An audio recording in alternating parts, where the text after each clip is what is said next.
ఏ సుఖము కావాలని కోరుకుంటున్నామో ఆ సుఖం మాత్రం ఎక్కడుంది? ఇప్పుడు చెప్పిన ఎంతవరకు చెప్పిన డెరివేషన్ బట్టి సుఖం ఎక్కడుంది? ఆ మనలోనే ఉంది. ఆ మనలో ఉంది అని ఇప్పుడు నిర్ణయంకి వచ్చాం. ఇప్పుడు మనలో ఎలా పొందాలనేది కూడా తెలుసుకోవాలి కదా! ఒక రకమైన వివరణ చెప్పాం.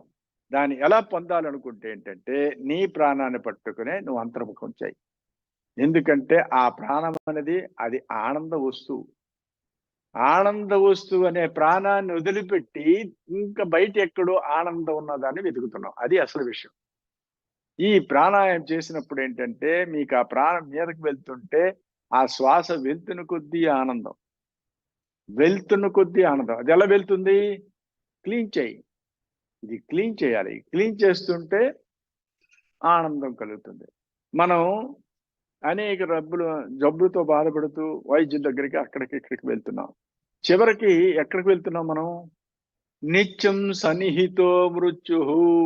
మనకి ఎక్కడుంది? మృత్యు ఎక్కడుంది? మన దగ్గరలోనే ఉంది. వేచి కాచు కూర్చునున్నది మృత్యువు. ఏ రూపంలో ఉంది? ఏ రూపంలో ఉంది? మన రూపంలోనే. మన శ్వాస రూపంలోనే ఉంది. అది అంత క్రిందకి పోతుంటే ఏమవుతుంది? మృత్యువు దగ్గర పడుతుంది. మృత్యువు దగ్గర పడుతుంటుంది. కర్తవ్యం ధర్మ సంగ్రహ. నీ కర్తవ్యం ఏమిటి? ఆ ఆ ప్రాణం అనేది మృత్యులోకి వెళ్లకుండా మనం వెనక్కి లాగాలి. అది కర్తవ్యం. మృత్యుంజయ మాత్రం విన్నారా? మృత్యుంజయ మాత్రం విన్నారా?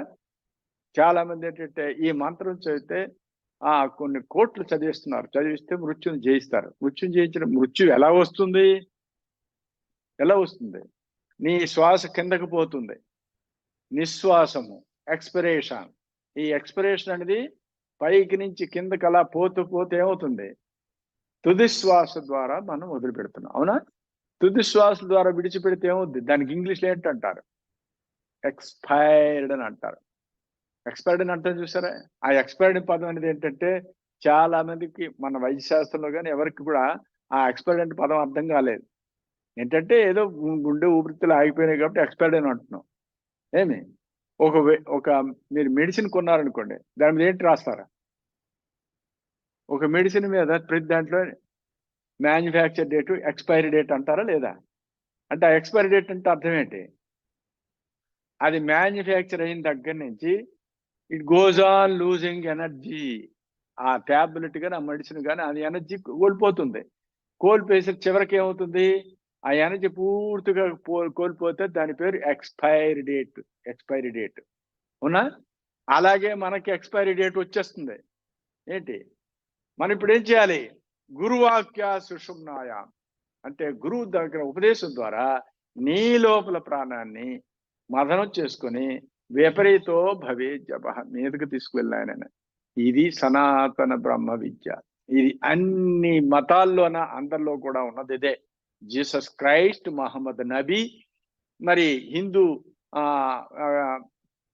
ఋషులు, నారాయణుడు, పద్మభవుడు, వశిష్ఠులు, శక్తి, పరాశులు, వ్యాసం, సుఖం, గౌడపాదాచార్య, శ్రీ శివానంద గోవింద పాదాచార్య, శ్రీ శంకరాచార్య, శ్రీ శివానందం, శ్రీ రామానందం వీరందరూ కూడా ఈ బ్రహ్మ విద్యా సాంప్రదాయ గురువులు. సో అందరూ చేసేది అదే.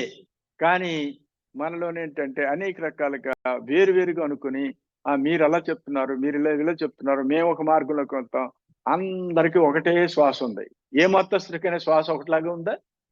ఏ మతస్థుడికైనా, ఏ ప్రాంతం వాళ్ళకైనా సరే, ఏ యుగం వాళ్ళకైనా సరే ఇదే శ్వాస పెట్టాడు భగవంతుడు. కాబట్టి ఆయన చేరుకునే మార్గం ఎక్కడుంది?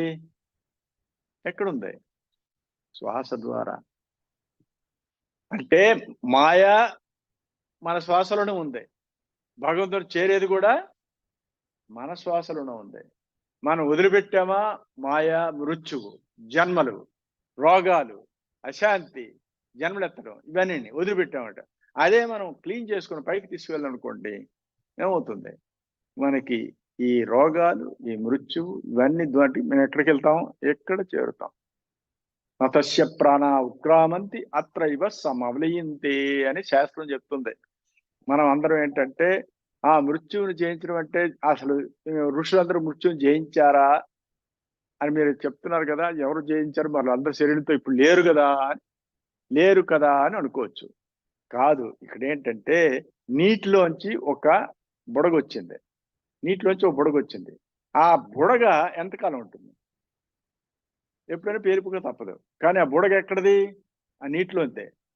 మనం నీటిలోంచి వచ్చిన బుడగ వేరనుకొని ఆ బుడగతో ఉండిపోదాం అనుకుంటున్నాం. మృత్యుం జయించడం అంటే బుడగతో ఉండిపోవడం కాదు. ఆ బుడగ నీటిలోంచి వచ్చిందని తెలుసుకొని ఆ నీరు అయిపోవడం అనేదే శాశ్వతంగా ఉండే ఆ నీరుగా ఆ విధంగా మృత్యువుని జయించడం. అర్థమైందా? అది జ్ఞానం ద్వారా, సాధన ద్వారా తెలుసుకుంటే మృత్యుం జయించడం అవుతాయి. సో ఇంకా మీకేమైనా ప్రశ్నలు ఏమైనా ఉన్నాయా?